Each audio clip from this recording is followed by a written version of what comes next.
All right, yeah. So good evening to every one of us here. Yeah, so today is another day to discuss and interact together on the topic Introduction to Systematic Review and Meta-Analysis. So far we had talked about how we could create a PICO question using the PICO framework, or that we can create a research question. Then we could derive our objective from it through the PICO framework. We also talked about how to develop search strategy, and from the search strategy, how we'll be able to what else? How would we be able to from the search strategy rather, how we could create extract data from our database. So today I will just go ahead from where I stopped the last time, and what we'll be talking about is the Prisma framework, the inclusion and the exclusion criteria, the screening, how to screen potentially eligible studies, data extraction, coding and critical appraisal, data analysis and synthesis, then reporting and dissemination. So these are the things we are going to discuss today, and just carry out a perfect, like just have a perfect example and anecdotes to go through. Yeah, so in our last class for yesterday, I introduced us to Prisma. So whenever you hear Prisma, Prisma just simply means the preferred reporting item for systematic review and meta-analysis, and is a guideline that help researchers like you and I to report systematic review and meta-analysis clearly, transparently, and completely. I want you guys to like take note of this word: clearly, transparently, and completely. In your traditional literature review, you tend not to like utilize these tools. Like there is no a specific guidelines that you have to go through. But through in systematic review and meta-analysis, we had to go through a framework, and this kind of framework is called Prisma. The reason behind Prisma is to help us create a clearly and a transparent and a complete report, which is in our research. So if we can as well reduce every form of bias.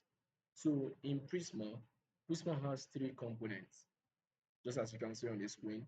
One of the components is Prisma checklist, the Prisma flow diagram, and the Prisma for abstract. Sometimes people call it Prisma abstract checklist. So from the checklist, you know how to like write when you from the steps that we have actually taken so far.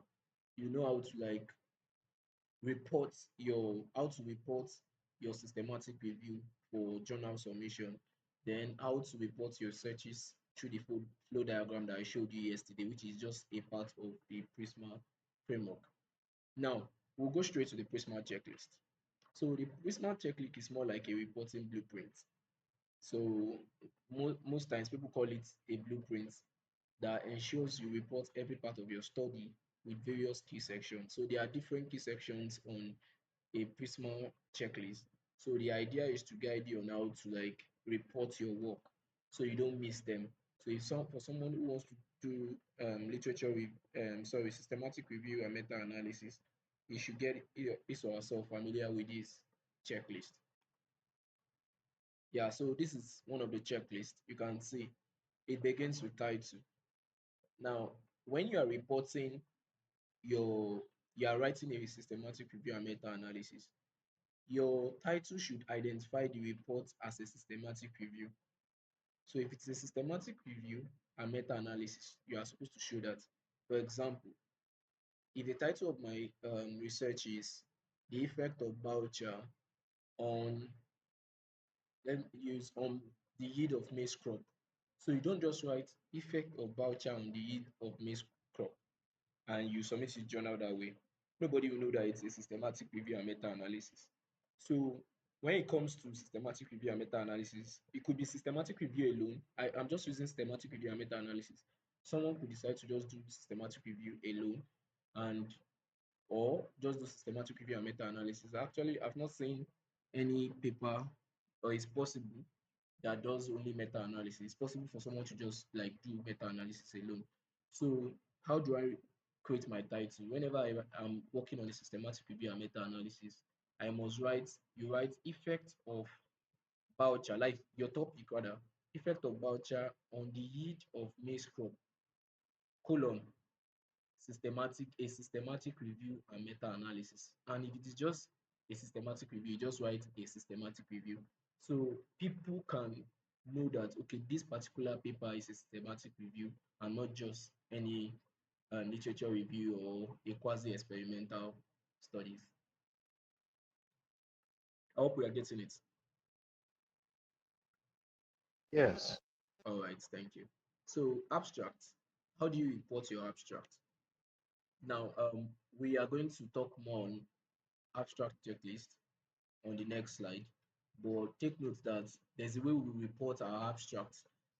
If you are writing your normal research work, you will notice that your abstract is always, they will ask you to write your abstract following IMRAD. I don't know if you have heard about that before. IMRAD means introduction, methodology, results, and discussion. So you just summarize your introduction, Yeah. your methodology, result, and discussion.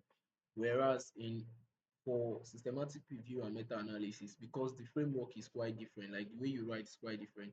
So there is a Prisma guideline in writing abstracts for systematic review, in which we are going to like check out later and see an example. Then for the introduction is divided into two sections. We have the rationale. This is the rationale here. And what does the rationale talks about? It describes the rationale for the review in the context of existing knowledge. Now, what is this thing trying to tell you? Okay, let me read then the objective. Provide an explicit statement of the objective or question the review addresses.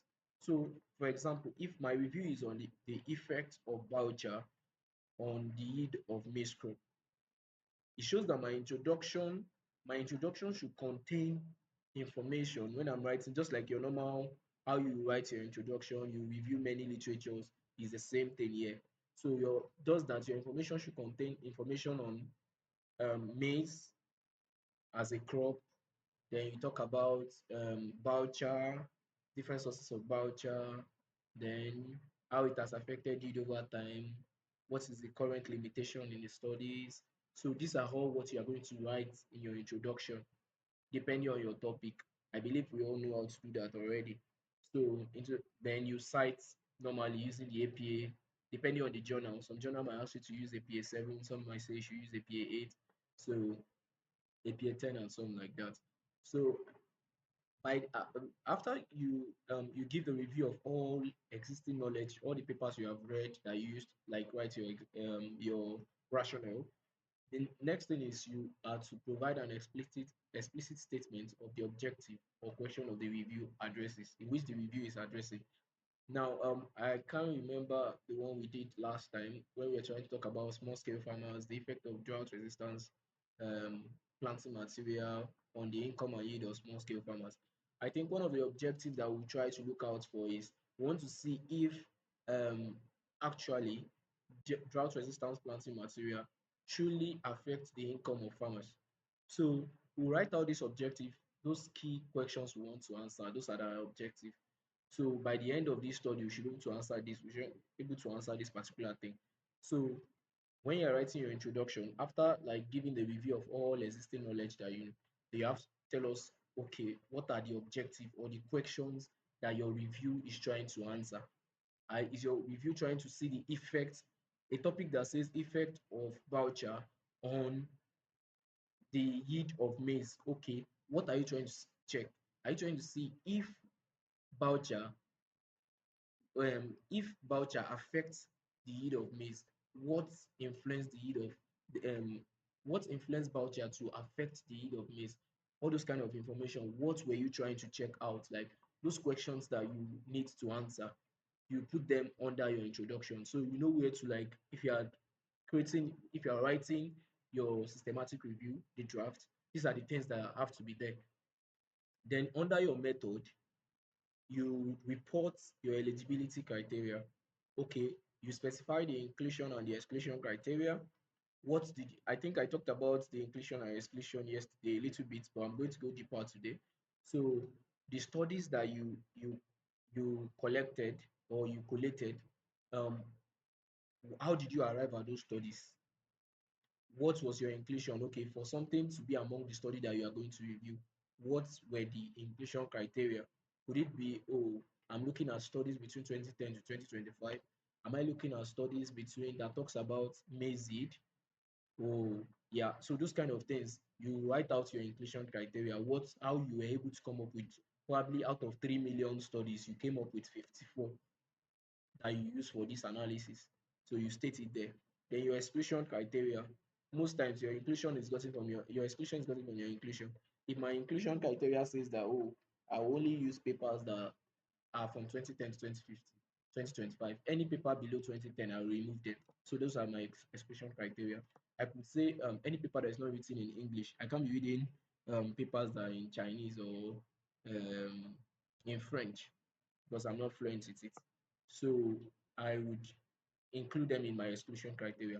So in your methodology, when you are writing your methodology, you have to report, specify the inclusion and exclusion criteria for the review and how studies were grouped for the synthesis. How did you group your studies? You'll be able to like you should be able to like tell that in your methodology. So these are the things that we look out for. If you say something is a systematic review and you follow Prisma guideline, you should have that thing in your methodology. The information sources, you specify all database. Now I was telling you about these things yesterday, that you must record the day you took data, you collected data from that database, the search string you use, the number of research items you were able to like collate from the database. So you report these informations on your methodology section of the systematic review. So it's stated here, specify all database. It could be database, it could be a register, it could be a website where you got the information from, it could be an organization, it could be a reference list that you pass through and other sources searched or consulted to identify studies. Then you specify the dates clearly stated here when each source was last searched or consulted. I believe I explained this. I told you about the reason why you need to put in the dates when these sources are like gotten. The reason behind this is that if you go, let's say Toby did use our search string and she put it on Agricola. Agricola is another database basically for agricultural papers. So she put the search string there and she got some materials, some research item, probably like 54 on that area. Let's say she's working on fertilizer. Now, if she did not put the date, sometime probably in June, she has not published that paper yet. By June, there could be more research on that particular area of study. Now, if she just said, "Oh, I went to Agricola and I put in this search string and I got this," that's all. Now, somebody, I said in systematic review and meta-analysis, it must be reproducible. So the person that might want to check it out, so okay, the person might just, okay, let me carry the same search string that Toby used, put it on Agricola. Will I get the same number of materials? So if the person cannot get that exact material, it shows that you the reviewer or the researcher is lying. So because we are trying to reduce every form of bias, so it should be reproducible. So by the time you put the day and the time you did it, okay, they are sure that okay, yeah, they could there there this particular amount of research item were available at this particular period of time. They have it in their database. So these are the things you have to report. Then your search strategy. Your search strategy are what you used earlier. I believe we all still remember our search strategy. Do you guys still remember that?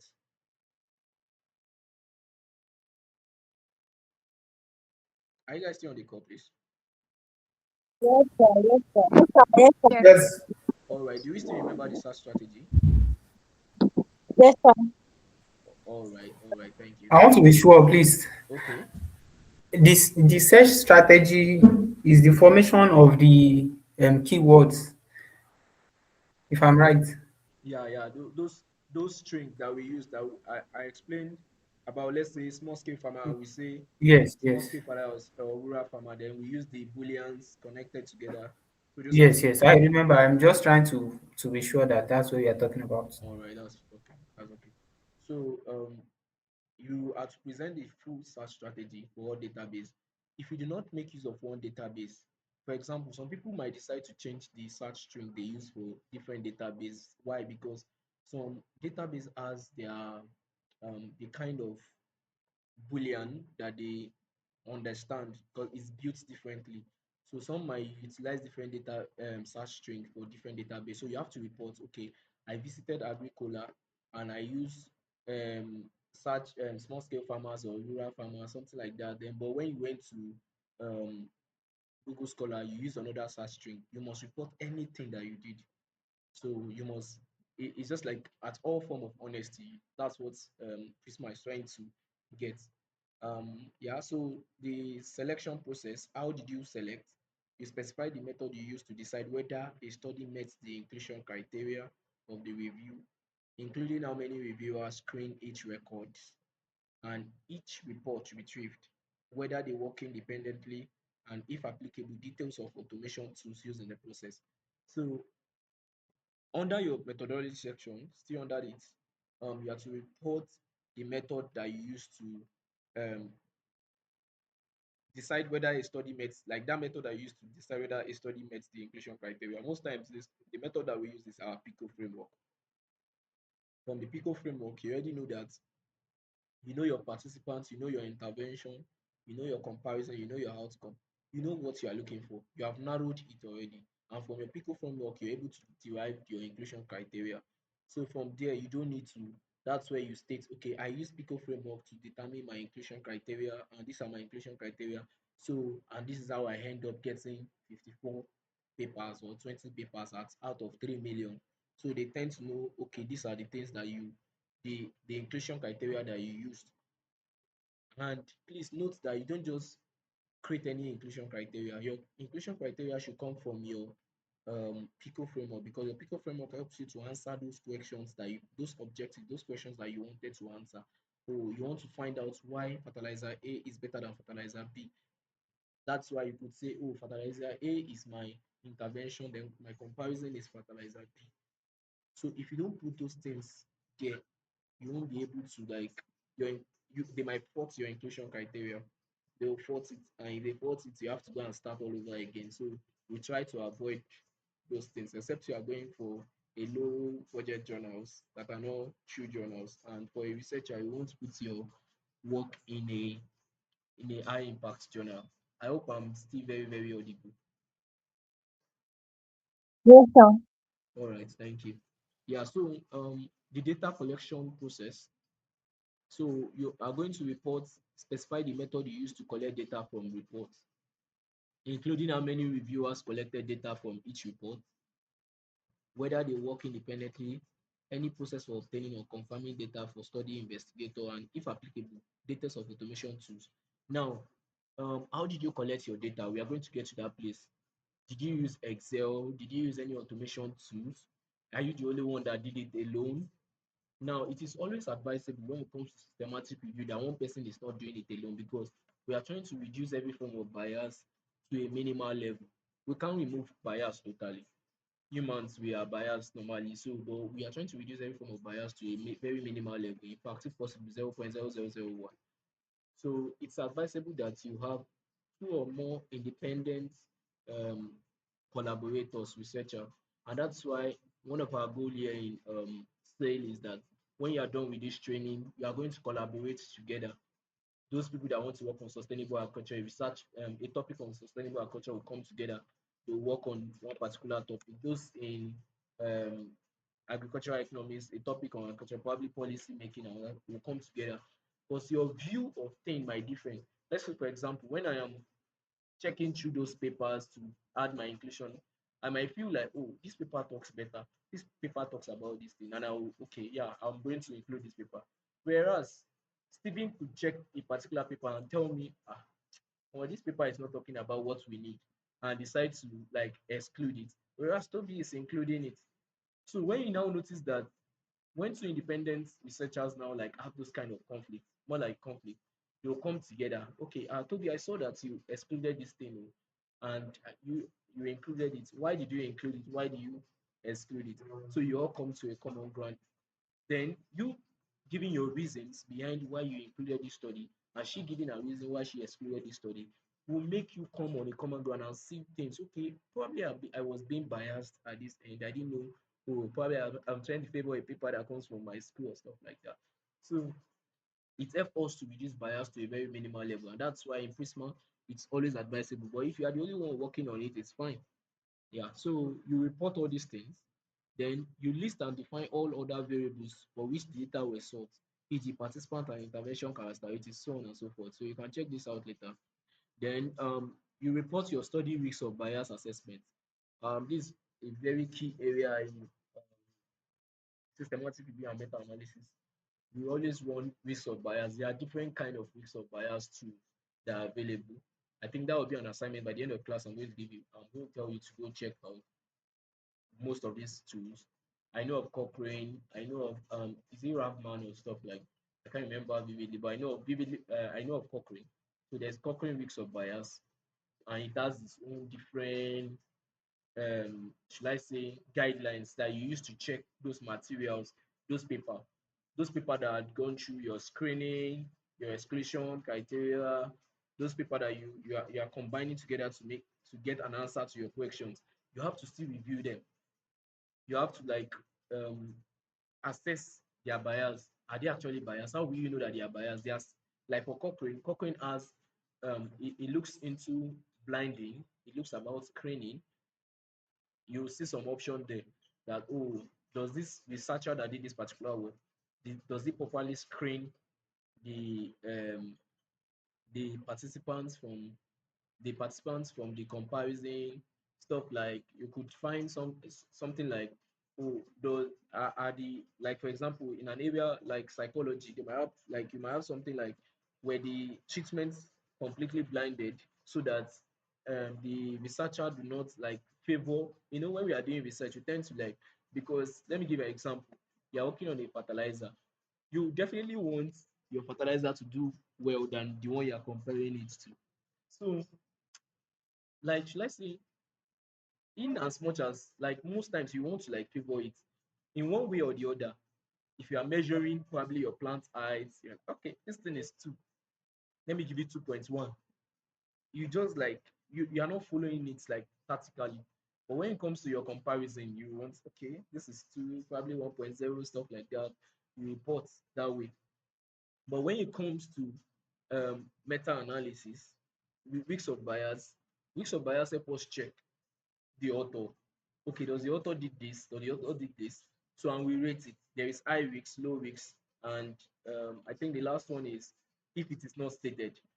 One common one is missing data that you find in Cochrane. Um, some researcher will tell you at the beginning of the title, okay, we are trying to see both the yield of the effect of voucher on the yield of crop and soil properties. But by the end, in the results section, you only see yield of crop. You will not see reports on soil property. Probably there was no change. The researcher rather decided to like hide that report. That means the researcher is not fair. Probably some particular treatment, they hide the report of a particular kind of treatment. So why we didn't show it, you will notice this kind of thing and you rate it better high, low, or um a high risk, or it's a low risk, or it is not even stated at all. The reason why we do this is that by the time you use these particular papers that you are selected for your review, to you run the meta-analysis and you are giving your review, people can note that, okay, this paper is of high risk. In as much as what I am saying here, most of the papers are of high risk, they might not take it too serious. But if they feel that, oh, all the researches you put together, not because of you, like from all the papers you gather together that talk about that topic, current papers that talk about that topic. Now, if I found out that they're of low risks, the summation of everything are of low risks. So what I am saying from the description of what I'm saying, let's say I found out that most paper says that 2.5 tons per hectare of voucher affects or increases the yield of maize. And I've assessed these materials, those 54 materials I want to make use of, and I noticed that they are of low risk. The outcome, the discussion, or the discussion I bring out from, or what I inferred from those papers would be taken so seriously, like for policymakers that want to like make use of it. So they are sure of what exactly they want to like take go into. Now, if it's of high risks, it's still okay. I can still give my report on it. Oh, in as much as these are the 54 materials that talk about this thing so far, they are of high risks. And these are the things I said. Now, for other researchers that will read through it, go through it, they will tend to know, okay, these are the things I am doing very wrong that people might not do well. So when other researchers that are coming afterwards, they will know how to like utilize that particular um, limitations of the previous studies and utilize it in their own study. So that's why we do weeks of bias assessment. So you must record it. That's why it stated here. Specify the method used to assess the weeks of bias in the included study, including details of the tools that you use, how many reviewers assess each study, and whether they work independently. Then we'll talk about the effect measure later on. For systematic review, we don't do effect measure. We'll do that for meta-analysis, and that's out of the scope of today's class. So, but just to let you know that the effect measure, I think at the beginning of the class, I told you about pool estimate, Wicks ratio, and stuff like. Now, from the quantitative study that we have, should I talk about it right now?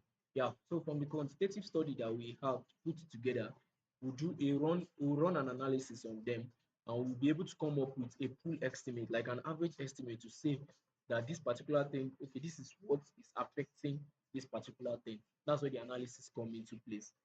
And there are a lot of analysis, and just as you can see here, we have the um, Cohen Q or stuff like I think something like that. Then we have Wicks ratio.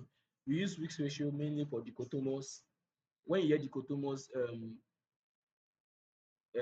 items, let me see, is it items? Reports, like dichotomous are those ones that come with yes or no. When you have the one for um what's the right name, continuous data, where you can, those ones that report it in probably the heat in 2.5 hectares or stuff, like they report it in quantitative data in numerals. So we always do standard error. We always use the standard differences to calculate their, I've forgotten the name right now, I think OMQ or stuff like that. So that's how we are able to we'll be able to come up with what we know as the effect size. We'll do that in meta-analysis. But just to let you know that these are the things, if your work is on, let's say your title is on systematic review and meta-analysis, you must have effect measures on it. But if your work is not on meta-analysis, just a systematic review, you can skip this section. You don't need that. Then your synthesis method. I hope you are together. Can you guys still hear me? Yes. Yes. Okay, thank you. Yes, we are together. All right. And I hope we are getting it. Are we getting it? There's something I Yes, want I'm to getting ask you. you. All right, go ahead, go ahead. You said if our work is on something, we can exclude one of these stages. I don't get the All right, stage. okay. I said if your work is on systematic review alone, I said that Okay, like you can decide to do only systematic review, and you can decide to do only meta-analysis, and you can decide to do both of them together, systematic review and okay, meta-analysis. So we use effect measures in meta-analysis. okay. So if you are not working on if your paper is not on meta-analysis, you don't need to report effect measures. Please, I want to write what you said. Can All you just right. please help me to repeat yourself? So I said again, let me, yeah, so the next thing you have to report on your methods is the synthesis method, sorry. Yeah, the synthesis method. Synthesis are like how you're able to put your data together, how like you describe the process that you use to decide which study were eligible rather for each synthesis, tabulating the study intervention characteristics and comparing against the planned group for each synthesis. You describe any method required to prepare the data for presentation or synthesis, such as handling of missing summary statistics and all those stuff. So you describe any method used to tabulate or visually display result of individual studies. Then you describe any method used to explore possible cases of heterogeneity. We'll talk deeply about this particular thing more in meta-analysis. So I just want to know. Then reporting bias assessment, how you're able to report your bias assessment. You should report your bias assessment also under methods. Describe any method you use to assess the risk of bias due to missing results in the sentences. Then certainty assessments. So you do all these things. You don't need to like do everything totally, but most importantly, eligibility criteria should be on your methods, information source, search strategy. Then if you are doing systematic review, you can remove this one. Then I think this one can be off and this. Yeah. So under results, you can see we still have results section. What are you supposed to report on your results section? Your results section should show your study selection. That is, it should describe the result of the search and selection process from the number of record identified in the search to the number of studies included in the review. It's already in your framework. You tell us, oh, this when I put in my search strategy on the database, these are the number of reports I got, research item I got. Then when I did my inclusion and exclusion criteria, I screened everything. I was able to come up with this number of results. Then you also cite studies that might appear to meet the inclusion criteria, both which were excluded, and explain why they were excluded. I think these are self-explanatory. Then your study characteristics should be reported in your results. You cite each included study and present its characteristics. Your risks of bias in study, you present the assessment of risks of bias for each included study. Now, in this section, in your results section, the risk of bias that you ran earlier, then you come and show us what you use. You could create a table to show, okay, of all of the studies. I'll show you a sample when we move forward, but just to let you know that this is the section that you show us the graph that will tell us, okay, Adetola et al. 2022. This is the level. You could even use graph that has red, blue, and you tell us that, okay, red is high risk, blue is low risk. Then the one that we are not sure, we just put yellow. So with that visual communication, people that just read through your paper can see that, okay, oh fine, these are the number of paper that shows high risks. And yeah, so that's where you report most of these things on. Then the result of individual studies for all outcome present for each study, the summary statistics that we use, the effect estimates should be reported here. This is majorly for meta-analysis. Then your result of your sentences for each sentences, briefly summarize the characteristics and bias among contribution studies. You present result of all sensitivity analysis conducted to assess the robustness of the synthesized results. Then present result of all investigation of possible causes of heterogeneity among study results. So in this section, when you are summarizing the characteristics of each of these studies, okay, this study says this, all the study you added in your inclusion, you also tell us, you show us their statistical um, analysis. You get to know that from their effect size, when we calculate the effect size, and okay, you tell, okay, this study is this, and this is what we found out from this study. Now, I think at the beginning of our um, training, I talked about heterogeneity. Heterogeneity is when we have differences in population of your study. It's common in agricultural field, but homogeneity is when the studies are quite almost the same. They are the participant and like the intervention are almost in the same format, like the same place. We'll describe this more in meta-analysis, but in systematic review, we don't need much of it. Then you also report the biases, then certainty of evidence. We present assessment of the certainty, why we should have um, confidence in this evidence that you are giving to us. Then you discuss. Discussion section is when you talk, provide a general interpretation of the results in the context of other evidence. You discuss any limitation of the evidence included in the review. Most times, the limitation that you talk about is the risks. So from your risks, you might tell us, oh, because most of the studies are um, they are of low risk or they are of high risk. This is why it's limited in the report I am giving, or the thing I'm inferring that we could gain from this particular thing. We shouldn't give it like a 99 or 100% confidence. Then, okay, probably you can also state that from the moderator, in as much as they are low risk, you find out that, oh, most of the studies were done in Ghana and they are not done in Nigeria. So you tell us the limitation of those particular report that you gave or that influence that you are telling us. So okay, most in as much as these things have shown a very high yield in maize voucher application, but most of the studies are being in Ghana and not in Nigeria. We all know that because of geo ecological zone could affect the yield. So people don't start saying, oh, voucher, um, researcher this talked about this particular thing, and I want to like implement it in Nigeria and start finding out a separate thing. But you stating it will make them know that okay, this thing is not there. So any researcher that reads your work will notice that okay, this is the limitation. Oh. They haven't done something like this. They haven't like implement something in Nigeria, so they can do a special study on it in Nigeria. So these are why you can see why systematic review is always at the top of every research paper. Like it's very it's held at a very high esteem. Now, what's it? Okay, you discuss any limitation of the review process. Probably what you passed through, probably you found out that okay, these are the limitations. You are not able to get much material. Some of the papers were not readily accessible, or there are some missing data. You talked about it. You discuss the implication of the results for practice, policy, and future research. The whole reason for carrying out a research is because, especially when it comes to systematic review and meta-analysis, because you want it to impact policies and practices. You want to improve practices, and that's why systematic review is very, very good. So you should be able to discuss the implications of what you are finding out here, and you can see the reason why we have to follow through a very strict guideline.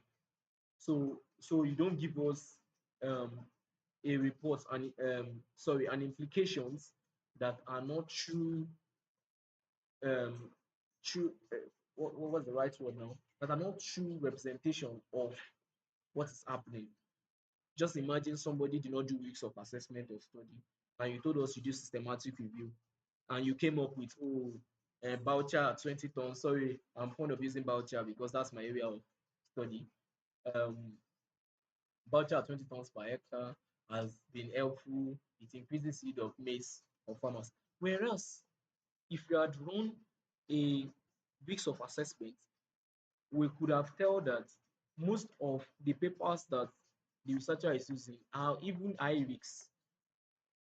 So giving and giving an giving interpreting or giving an implication from your results from a high risk study is dangerous for policies. Just imagine someone that wants to like utilize it, they will lose a whole lot of money. So that's why we go through these procedures when it comes to systematic review and meta-analysis. Then other informations are you could report, okay, was there any support system? Do you get any source of finance for this particular review that you are doing? Is there any conflicting interest? Um, registration and protocols, you write them down here. So these are the things that these are all what you need to know about Prisma checklist. So when you are writing, when it gets to a time that you want to like start putting your review into writing, you can just get this framework and you look at it and you try to answer these questions from what you have gathered so far. And you are able to prepare a very good systematic review and meta analysis, or either a systematic review that can be published in a high impact journal. Now, yeah, so this Prisma framework, flow chart, call it a flow chart. I showed you this earlier. In the course of your um, research, you need to show us it's of three sections. We have the identification, screening, and inclusion. Now, at the identification section, you are going to show us the records that you identified from.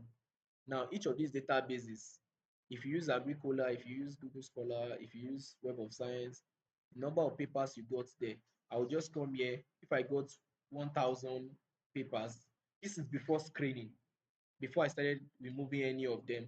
So let's say I got 1,000 paper, I'll come to this place and write 1,000 paper.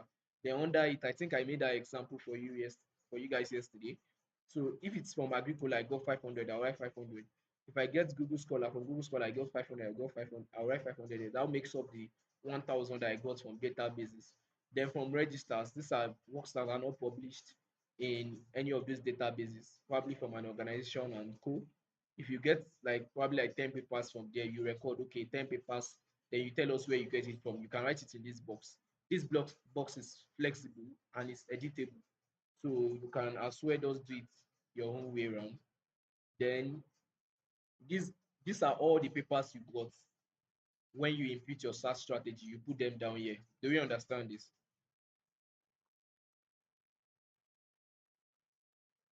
Yes, we Please, understand. All right. please, can you come again about the registers? Okay, registers are those, databases. I believe we now know the difference between database and now gray literatures. When we say something are gray literatures, those are the ones that are not published in database. Like for example, examples of database are Agricola, um, Google Scholar, Web of Science, Scopus, PubMed. You can search for more of them. So any of the research work that you find them on these databases that you downloaded, you put your search string on database and you get this. Whereas some registers are the ones that are not on database, they are not on Google Scholar. Probably you just went to Google. No, not on Google rather, because Google is synchronized with Google Scholar. So you just went on FAO, Food and Agriculture Organization. They always publish articles about some reports, articles like that. I go to FAO and I saw FAO is like a recognized body. So and I got this information from them. How many papers I read that talk about this particular thing that I'm looking for. I I will record it. On FAO, probably I got like 5 materials that talk about this. Then on WHO, talk about something like that. Probably let's say Boucher now. Boucher has an institute, International Institute of Boucher, some stuff like that. So I'll check their website. From there, I could see some of the things that they had, probably through their conferences that were not published in any paper. Probably it could be a discussion and stuff like that. There's an article, probably a yearly article. So those things I have to report it down here. So that's why I put in register. Okay, where is the register? How many did I found out there? Do you understand that? Yes, yes, thank you. All right. So please So note that. All right, you hello. can go ahead. Um, what I want to get from the question the last speaker said now is that are you saying gray articles are they can also be called register? Where those gray articles are, gray literatures are, we call those literatures that are not in databases gray. Where are they found? Those are, it could be a register, it could be a site. So mostly like we regard them as register. Do you understand that?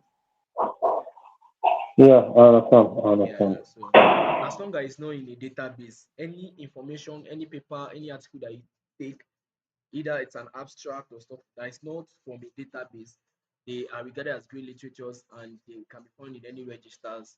So on, there are numerous registers.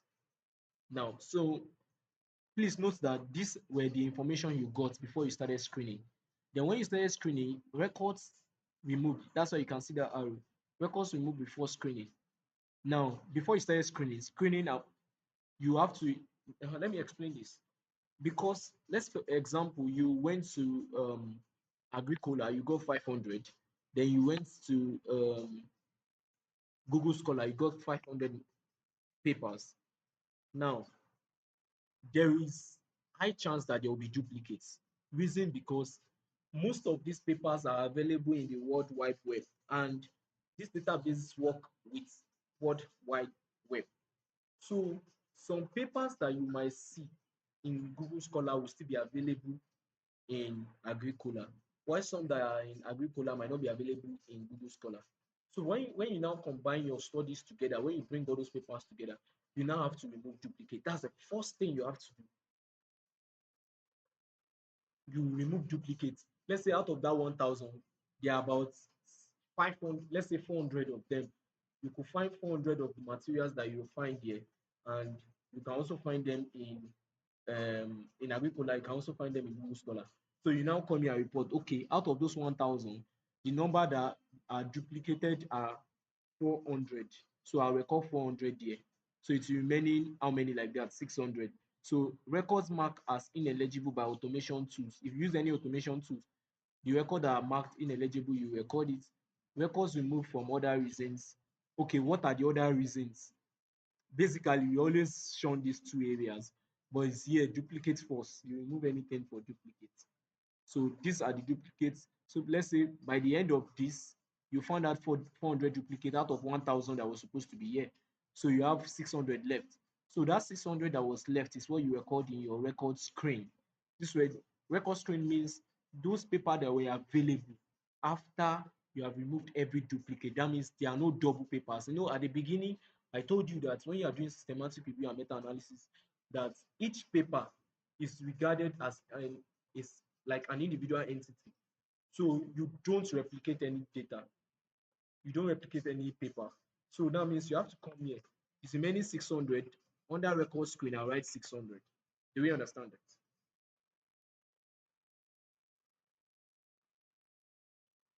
Do we get that? Yes, yes. Yes. All Yes. right. So now the next part is you see the arrow. The arrow moves straight from record screen to record excluded. Record excluded. Now, based on your exclusion criteria, probably you have stated, I will tell you more about that. You stated that any paper that does not talk on, that is not from 2010 to 2025, you are removing them. Papers that do not talk about, since our topic is effect of voucher or maize, the one that do not talk about voucher, you remove them. The one that does not talk on maize, you remove them. So out of the 600 that were here, uh, based on your exclusion criteria, you're able to remove like 400. You report there and you tell us the reason why you remove them. Okay, you are not reporting the reason why you remove them here. So you just, okay, 400 was removed. So by the time you do 400, that means the one left here will be what? 200. Do we get that? Do we get it, please? Yes, yes. All right. Now, then the reports that were retrieved, these were reports that were sought for retrieval.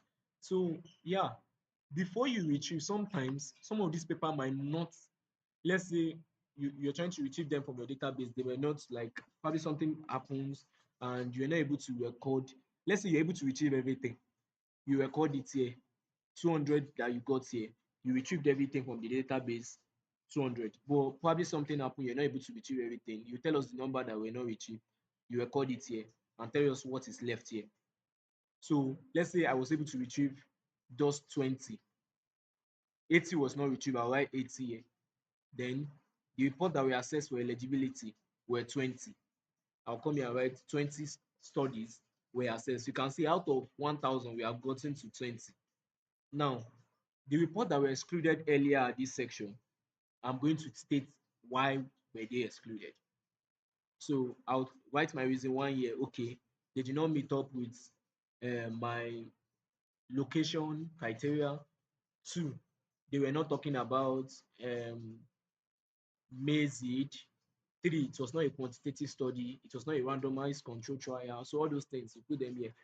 So at the end, you come here. Did you use all the papers study included in the review? Now, it's possible that all the 20 papers you utilize them in review, but before this time, you will have done your risks of bias. So by the time you run your risks of bias, you decide that okay, I will not use all those papers that their bias is very high, probably high risk of bias. Let's say you found out about 5. So you remove 5, it's remaining 15. So you can now write 15 there. Okay, these 15 papers were what I used in my review. You must ensure that those 15 papers are cited. You drop the reference in the bibliography section. All those ones must be there. Then report of the included study, you put that there. So that's all on flow chart. Now I told you that we'll be coming back to abstract checklist earlier. So these are the things that you are supposed to find in an abstract. So I give you an example of one of our recent study that just got published this week, that the one I worked on with somebody. So this is the abstract. I just cut out from the paper and I just want us to like um look at what we said so it looks more practical. Anything that is being said here, that when you're writing your abstract, it must be here. So though it might not, we might not answer every question totally here, but just to guide you on, okay, this is how they write something. So this particular paper on the right hand side is, we were trying to do a systematic review on underutilized legumes here in sub-Saharan Africa. Then if you look at it stated here, underutilized legume species such as Bambara granite, Osgram, pigeon pea, and grass pea possess remarkably adaptation to drought and heat stress. Two stress projected to increasingly limit crop production in sub-Saharan Africa in coming decades. So this systematic review draws on experimental studies published between 2010 and early 2026, focusing on the morphological, physiological, biochemical, and molecular mechanism that confer tolerance. So in this study, we are trying to see why some of these underutilized legumes, what affects them. So we want to know what limits their crop production here in sub-Saharan Africa. This was what this study was trying to, a systematic review was trying to do. So now you can see in your the Prisma framework, Prisma 2020 for abstract checklist, it says that under your abstract, it should describe your title, identify the report as a systematic review. Now, if you go to this section, sorry, let me remove it from, so I can use a color. Sorry, I'm coming. Oh, sorry, this is not a um. All right, I thought I could just like annotate on this, but it's still all right. So we have to identify the report as a systematic review. If you look at this, when this person stated this, underutilized legumes such as Bambara, granite, pigeon pea, and grass pea possess remarkable adaptation. He gave us a short intro. Adaptation to drought and heat stress. Two stress projected to increasingly limit crop production in sub-Saharan Africa in coming decades. So this systematic, he told us that this is a systematic review that draws on experimental studies on underutilized legumes published between 2010 and early 2026, focusing on morphological, physiological, biochemical, and molecular mechanisms that confer tolerance. Do we understand that? So it has already shown us the title of this particular paper, that it's a systematic review on underutilized legumes that has been projected to be affected by drought and heat stress here that limits their crop production here in sub-Saharan Africa. So from the beginning, you can tell that, okay, this is what this particular paper is about. Then it should also be able to provide an explicit statement of the main objective or questions of the review address. So can somebody tell me from this abstract at the right hand side, what is the main objective or question sorry, that we are looking out for? So what is the main objective that this researcher here tells us that he's looking out for? And if you feel that it is not there, you can let me know. So I just need someone, please.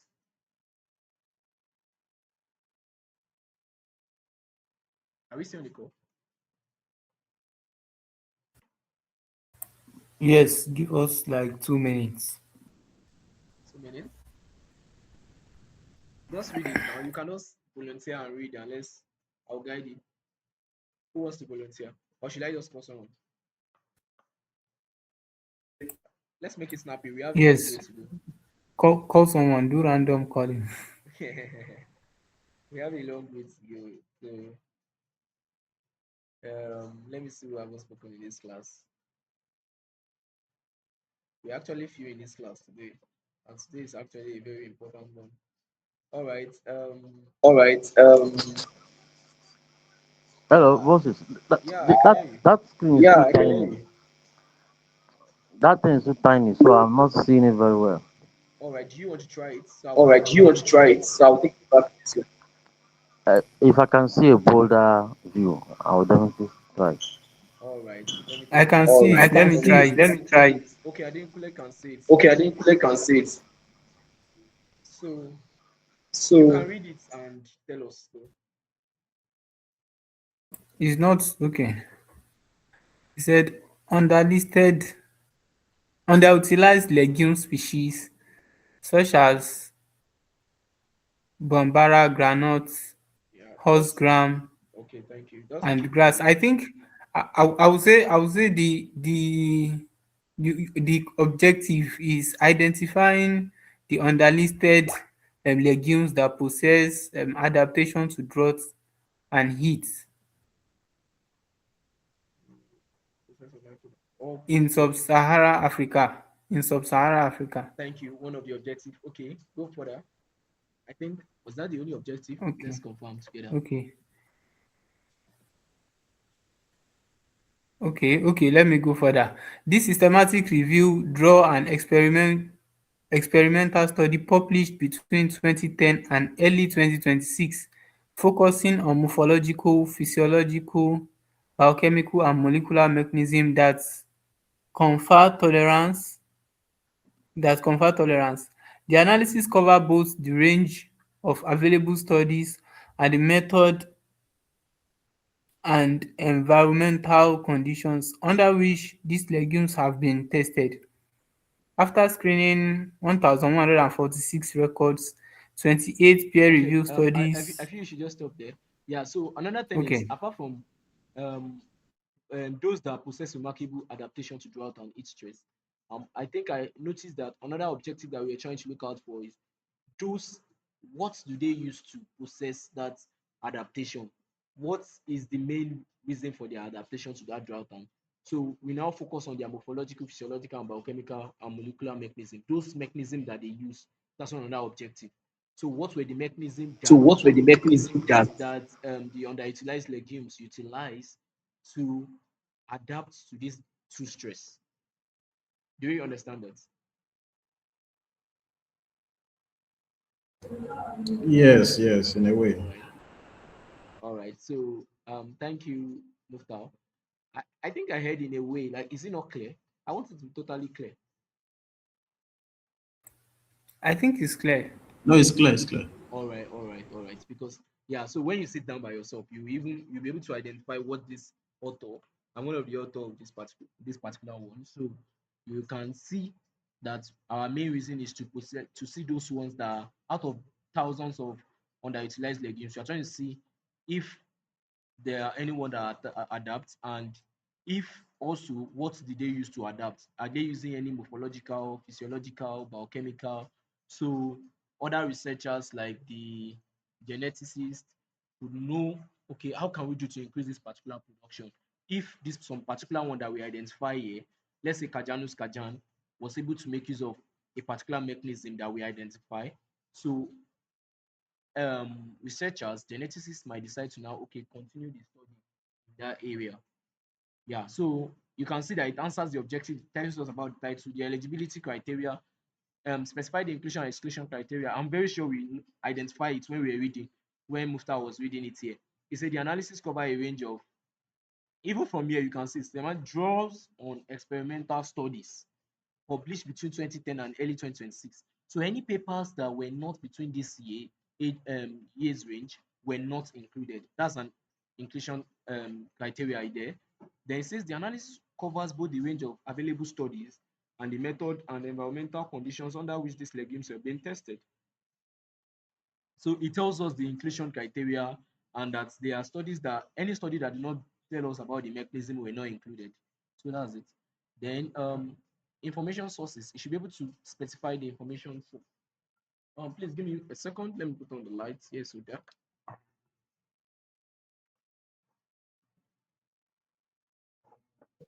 Yes. All right. All right. All right. So thank you. So the inclusion and the exclusion criteria, you can see it is stated here. And it's also stated that you specify the information sources, database used to identify studies, and dates when each study were searched. Now, I don't think we answered all this question here. The only thing we answered was the analysis cover both range of available studies and the method and the environmental condition under which these legumes have been tested. After screening, yeah, we stated how many studies were able to like find out 1,146 records. That's what we saw after screening. Then 28 peer-reviewed study meeting strict eligibility criteria were included. Now, results indicated, okay, before this, specify the method used to assess risk of bias in the included study, then specify the method used to present and synthesize the results. So I don't think we stated that. We just went straight to results, osmotic, Problem, Results indicated that deep rooting, early flowering, and glycine, betaine, robust antioxidants, transcription factors like dehydration response are common. Then Bambara granite and host grams are identified as the most resilient under combined stress. The review noted that most studies were greenhouse based and lack of feeds tested under this. So SSA to this. So yeah, if this was supposed to be in another journal, they might not accept it because we didn't state why some journal will just take their eyes off it because probably some of them have the number of words that are needed. But at the same time, I feel we should have stated where we took it, if it's from Agricola, this. But he actually stated this in the result and the discussion section. So, but it's good that we follow all this procedure. Then the risk of bias, the method that we used. Then under the results, you can see this is where this the parts where it started the results section. Sorry. Yeah, so this was where he started the results. He told us about the results. So he gives the total number of included studies, participants, and summarize relevant characteristics of the study, which was done here. Then synthesis of the result, present results for main outcomes, preferably indicating the number of included studies and participants for each. If meta-analysis was done, yeah, meta-analysis was not done here, so we didn't report anything like report the summary estimates, confidence interval, if comparing group, indicate if, yeah, we only talk about what we found out from the study that okay, that we noticed that there were indicate that results indicate that deep rooting, para heliotropic, that's sleep movement, early flowering, osmotic adjustment via proline and glycine betaine, robust antioxidants, transcription factors. I'm just trying to jump like then dread are the common adaptive strategy. So these were the things we found out there. Then phenotypic plasticity allows this species to adjust growth and identify as the most resilient under combined stress. So the review noted that the most studies were greenhouse based and lack of fit tested under combined stress condition in African farming system. So if you notice here that we were able to give a summary of the results. Then you tell us the discussion. You provide a brief summary of the limitation of the study. I think we talked about the limitation here. I read something, noted that most studies were, this was the limitation. The review noted that most studies were greenhouse, meaning that like there are no, um, most of the studies were not replicated on the field, which might be very dangerous in making policies out of this. So you tell us about the limitation and you provide a general interpretation of the results. So additionally, you can also tell us a future work. Then you tell us if there was any funding. This part is not needed. That's why it's like order. So yeah, this is how to write your abstract. These are the things you have to put in together to like write a good abstract for systematic review and meta-analysis. Yeah, I think I gave another example here, another abstract example, whether it's able to, now this one they did this like a work that was done in Georgia, and a it has meta-analysis in it. So let's see whether it answers those questions. I will need somebody to help us read it so quickly. Then we ask ourselves. So it doesn't like it's from my hand alone. So I need someone to volunteer to read. Then another person will tell us identify those things quickly. Okay, the abstract, right? Yeah, just read the abstract at the left hand side. Okay. Climate smart agricultural technologies offer transformative potential for achieving sustainable development goals, especially in mitigating extreme weather impacts and enhancing food security. Despite this potential, adaptation rates remain limited due to various factors, with perceived complexity playing a significant role. This study conducted a systematic review and meta-analysis to assess the influence of perceived innovation complexity on adopting climate smart technologies using frameworks of the technology acceptance model and the unified theory of acceptance and use of technology. We systematically reviewed 28 studies and conducted a meta-analysis of 15 studies across diverse geographic contexts. Our findings from the systematic review indicate inconsistent results on the impact of complexity on adoption due to the different items and skills used to measure the concept of complexity across contexts, suggesting that there is a need for the development of a standardized scale to measure complexity. Results from the meta-analysis generated a summary effect. The summary effect size, open close the bracket, R equals to 0.51 and 5%. Okay, chlorine. That, I think that R is, Confidence I don't know what interval. that R stands for. Just go Okay, ahead. Just go confidence ahead. interval. You can leave words in the brackets. Revealing a significant relationship between perceived complexity and adoption intent. The effect size of 0.51 indicates that higher complexity levels significantly decrease the likelihood of adoption intent for climate smart technologies. Differences in CSA research trends across geographic regions highlight the need for tailored approaches to technology adoption that take into account the specific capabilities and constraints of each region.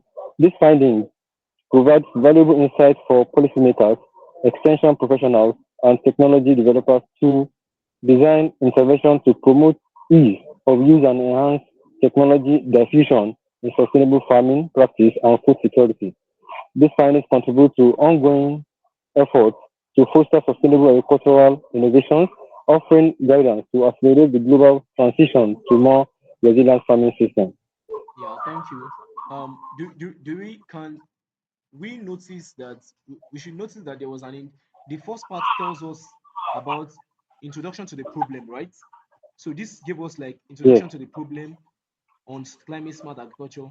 Then the next thing tells us that it's a systematic review, and yeah, so it tells us that there's a systematic review and also tells us the inclusion and the exclusion criteria. You can see 28 studies were reviewed and conducted a meta-analysis. Then our findings from like a discussion from this section, it tells us what they find out from this. And there's also a limitation. Do we notice the limitation? Do we see the limitation of this study? It's stated here. Yes, Inconsistent yes, he said results. Do we see yes, that? Inconsistent with or due yes. to what? Adoption of different items and scale of measurements. So you can see the limitation is there. It still follows the abstract checklist that we talk about here. Now, the difference between this particular abstract and the previous abstract is there's meta-analysis here. So you can see it gave us the effect size here. This was what I was talking about. Then from the effect size, he explained all what we need to know. So you can see this is how to write an abstract. Is that clear? Is that clear? yes, yes. All right. Yes. All right. So Yes, it's um clear. does anybody want I think I will send a slide so you can practice to see. So one thing about meta analysis is about practicing. Please ensure you practice. Try and check this abstract. I give a couple examples on, then you can go online to see more. Then try and just write something. Just create something on your own so that you'll be perfect when you are writing it for your team. You'll be the one writing it for yourself, or you don't know where you're going to find yourself. So I want to just ask you something. yeah, I'm with you. I think I don't know if I get it right. You said something like including the database that you sourced your literatures for. Yeah, yeah, You are yeah. supposed to include it in the abstract. Am I right? Yes, yes, yes. Okay, but I Also, noticed that the first abstracts that we read and this one they did not include the database. exactly. So, in as much as most of them, sometimes there must be abstract keyword, what is it called? Limitations of the number of words. So it is advisable that it is written, but sometimes you could skip those words if your abstract, let's say most of like the journal I'm working with, I think ours is 250 words. Sometimes it could be flexible, allow more than 250 words. Just imagine like probably like Elsevier that will tell you 250 words. You might not be able to like state all what you want to like say over there. That's why you have your methodology. But the key important aspect of it, you just try and talk about it there. Do you get it? Yes, thank you. Yeah, yeah. Come. So if you look at this particular one at the right hand side, you see how he described it. So you can also check that up later. You don't have time. So now straight up, we'll go to inclusion and exclusion criteria. Now, To create, I've given you an overview of what an inclusion and exclusion criteria means. But for you to be able to make a good inclusion and exclusion criteria, you use the PICO framework that you started with at the beginning of your research when you're planning. Okay, this is my topic, and I got my participant, my intervention, and so on and so forth. So you use that framework. It's from that framework that you get your objective. Okay, what are you trying to find out? Then your inclusion could be on population. Now, what is the population in my study? Let's say my population is maize. The topic is effect of voucher yield on maize. So I'm saying only maize. Any paper that talk about maize, effect that talk about voucher on maize, that's the only one I'm accepting. Even though the paper talk about voucher, the effect of voucher on beans, I will not accept it. Then the type of study I might be interested in. Most times when we are doing systematic review and meta-analysis, we use quantitative study. But if it's systematic review, just a review that you want to talk about, you could use all other study. So I might say, okay, I want to use just random, um, based on the study design, I want to just use randomized control trial. So anything apart from randomized control trial, if I go through it and I did not find it, I will not accept it. Variables must be measured because I want to do meta-analysis. There must be variables that are measured. So if I find out that there was no variables there, I won't accept it. Time range, probably I want studies between 2010 to 2026. I will accept language only English, publication type. So these are the kind of things you might use as your inclusion criteria. While your exclusion criteria should include studies without usable data, review paper, conference abstract. It does not necessarily mean to be this, so please. I'm just giving you a sample of what you need to know about, okay, what am I removing? Your question already tell you what you don't need. If your question is on, oh, the effect of fertilizer A on cassava, so why will you be reading something that is not on cassava? Why will you be reading something that is not fertilizer A? Let's say your fertilizer is NPK 15 15. Why are you reading something on NPK 20 15 15? So that should be your exclusion criteria. Do we understand the difference between inclusion and exclusion criteria?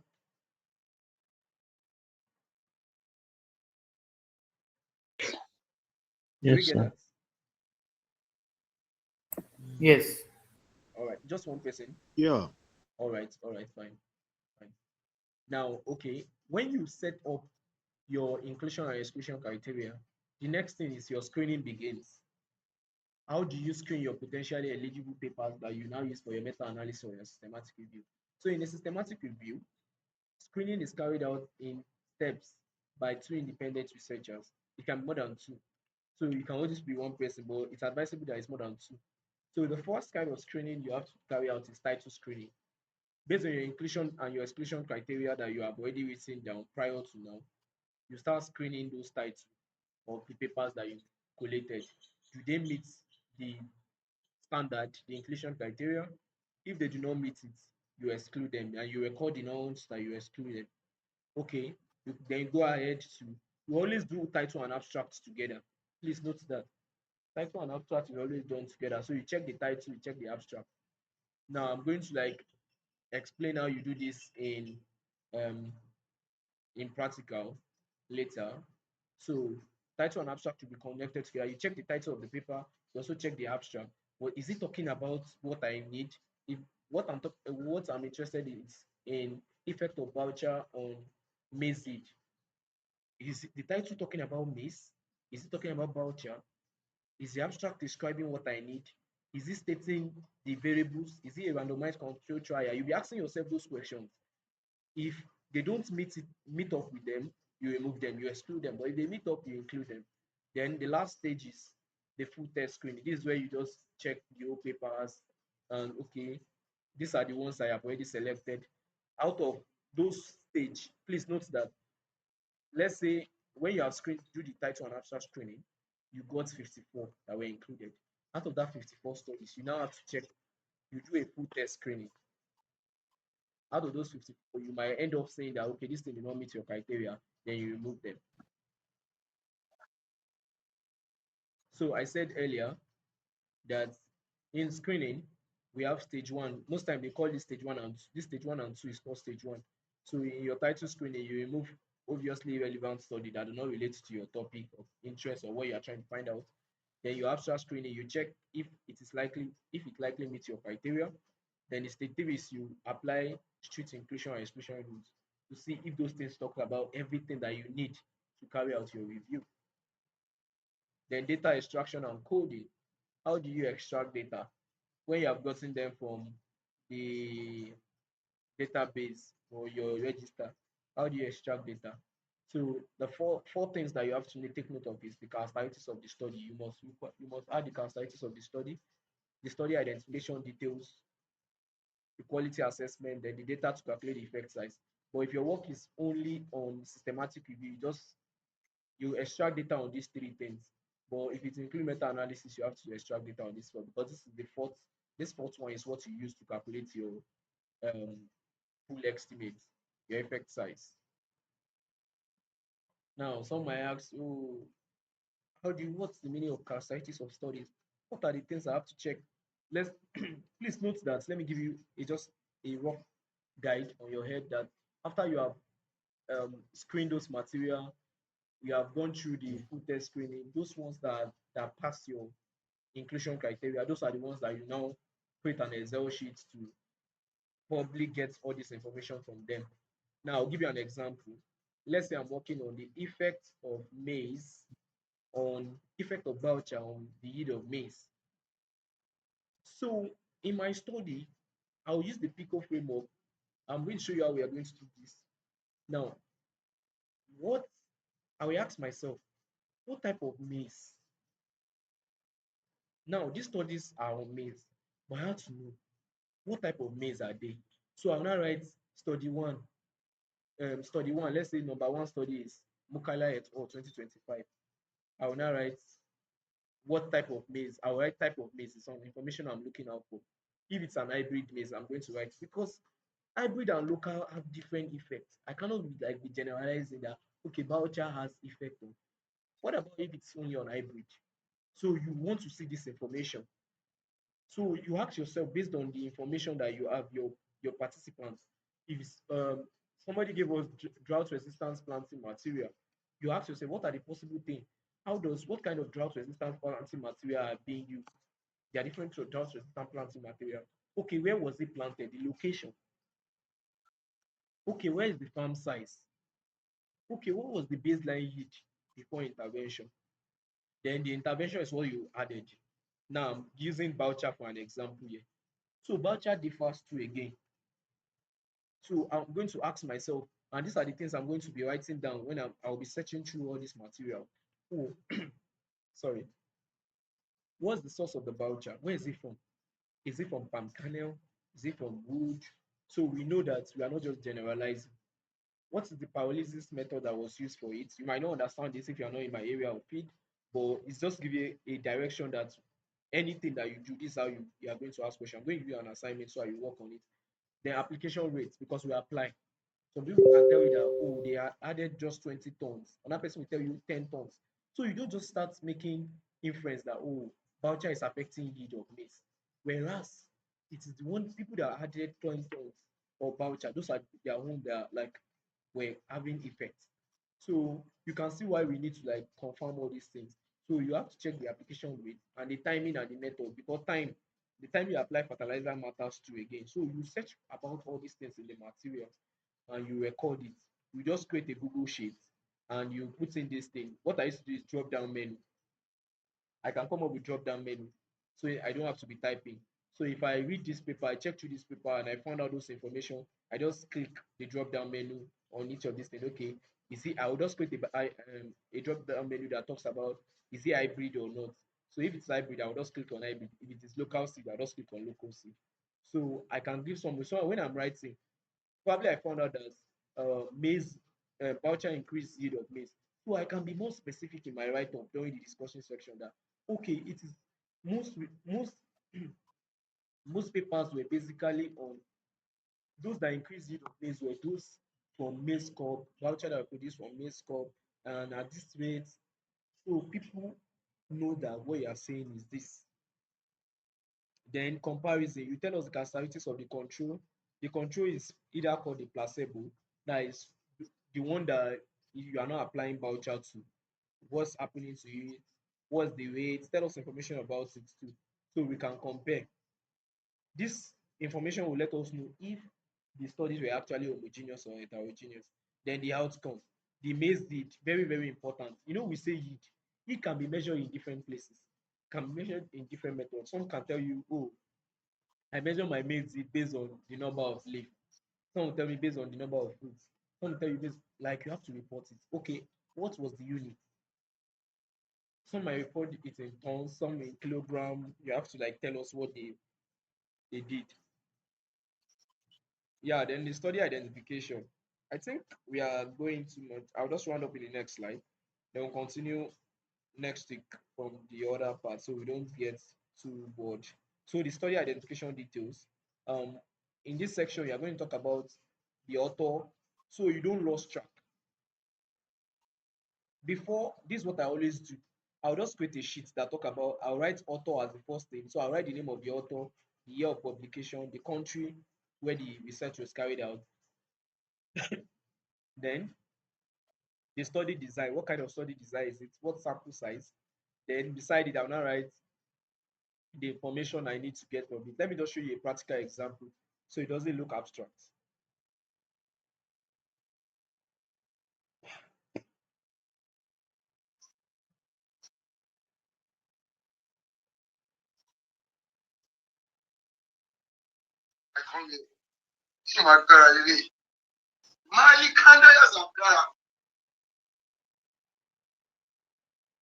All right, can you see my screen?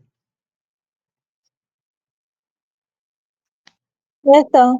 All right, so these are the Yes. things that so if you're extracting data, you can create a Google Sheet. But this is my Microsoft Excel, but since we are all working from different locations, we'll be using Google Sheets. So I'll just write author, I'll write the year. These are most of the information. You will know from what you are asking, like you tend to know the kind of information that you want to get. Okay, what are the authors, the year, the study design, the study design. I can also now I can go to the participant. I want to know what type of seed type. So I can show you how to do drop down menu, or you can learn it by yourself. So I can just make this thing a drop down menu and you just provide me then seed type. Let's say I'm also looking out for um, the location of the experiments, but it will also affect it. Location of experiments, location of experiments. Then let's say those are the key informations we need from location of experiments. Sorry, I thought to be able to do a lot today, but to be too much on you all, so I don't want it to be. But then, okay, the voucher source. Let's just make two examples: voucher source and yield. Voucher source and yield. Voucher source and yield. Voucher source, then yield here. So what I always do is like just for those ones that have, so you can just try and expand it. So yeah. So I will tell you how to collect data for meta-analysis when we get to meta-analysis. So now, let's say this is the paper I am reading now. Out of the paper we selected, I thought this is the paper we just published recently. So here's me here. This I'm the one here. So let's say for example, I just okay, who is the author here? It's more than one author. So I'll just write their surname, please, Akinriola. So I'll just come here and write Akinriola, Akinriola et al. Akinriola et al. So fine. Then what year was it published? I'll come back to the paper. I'll tell you one of the fastest tool that you can use when we start working. So it was published in what year? Did they put it there? Okay, I think you're supposed to be stated It is there, April 2026. 2026. All right, thank you. So I'll just come here and put 2026. Then the study design, what kind of design is it? It's a this is systematic review. I'll just come here and write systematic review. Systematic review. If it's a control trial, you will see it. Somebody will ask me, okay, how will I know that it will be stated in the abstract? But how will you know it's a control trial? You What you need to do is to go through. I don't have any other paper here that is not mine. Okay, this is also a systematic review. Do I have any other paper here? I'll show you. All you need to do is go to the methodology. On the methodology section, you find that you see them. They will write it there that okay, this thing is a systematic review. This thing is a okay. This is just an example. I'm going to use this in our next class so you guys get to know. But I'll just read through the then I'll read through it, then I'll notice the kind of um, study design that it is. Then the seed type. Let's say when I read through this seed, I'm using this for example. Let's say I read through this and I found out that the seed that they use here is an hybrid seed. I'll just come here and write hybrid. Hybrid. Okay, where is the location of the experiment? Where did they do it? Probably Ibadan in Nigeria. That's why Ibadan, Nigeria. Then what's the voucher source that they use? I'll read through the material. Let's say they tell me they use maize cup. And that's why okay, it was maize cup that they used. Then what's the yield? Okay. The author might report that oh at the end of I don't that will be in my next class. I would love to show you this because it's getting late. It started around 67:39. So where you can check it out, you go to the results. Most times this is a systematic review, so you cannot find out here. Okay. The main stress where there are some. So let's say this is like a normal result section. You see it written there that okay, the yield. The author always many of us have read through papers before. The author will tell you okay, 28 tons per hectare were received from treatment that received this particular kind of thing like that. So you just come here. Let's say it's 28 tons. You just come here and record the units together with it because some will record it in kg. So this is what you put down. Let's say another author is Tobiloba. If it's not, if it's more than one author, if it is two author, you put Toby and Stephen. But if it is more than one, you use a author. But if it is one, you just write the person's surname one. Then you put the year. So these are the things that you gather together to answer your question. But please note that the data you are extracting here should be what will provide answer to all your questions. So the questions that you are intending to answer, those objectives, you should be able to create something here that will help you answer so that you are looking out for those questions. Like for example, now me, I want to know if voucher truly increase the yield of maize. So I'll be looking out for, you can see me, I ask for the source. And I won't put, normally I should put the application rates because if I don't put the application, how will I know the rates that affect the yield of the voucher? So I should put application rates here. Then I'll check the paper, how many rates did they use. Then I'll gather informations like that all through the number of paper that had been reviewed. Then from there, you can now start providing more information. So we'll get to know more about this in our next class. So yeah, so the assignments that will be for us today, I want you to go ahead from where you stop. I'm going to drop it on the Google Classroom. Um, what you need to do is you from your project topic, from what you that first assignment that you did. Now you have to create an inclusion and exclusion criteria using your Pico framework. Yeah, so you do that, the inclusion and exclusion criteria, then search paper to Google Scholar. Now, you know Google Scholar cannot extract, you can download about 15, work with 15 papers, then use your inclusion and exclusion criteria to see how many papers were left. Then you record them using this Prisma flow chart that I gave you earlier. So you can get this flow chart on just type Prisma flow chart online. So you use that format to answer all these things. Then you submit it. So as usual, the next the deadline for submission will be on Thursday. Please, we won't be extending it. Thursday, 11:59 p.m. Nigerian time. So ensure that you submit every assignment before then. Thank you.